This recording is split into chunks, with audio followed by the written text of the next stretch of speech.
Hey guys! Welcome to my course, where we will paint a simple yet beautiful pink coneflower.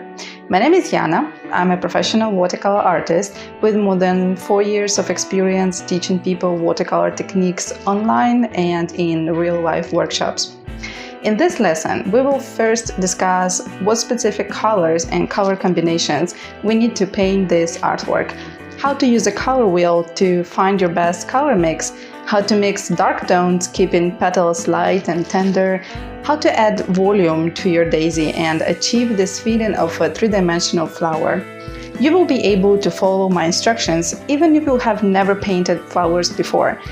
And don't worry about the drawing part. I offer an outline of this exact coneflower which you can download and print directly on your watercolor paper or trace. It is a simple class created for watercolor beginners who love painting flowers and want to advance in botanical art. If you want to improve your skills and understand the rules behind the techniques you're using, jump right in.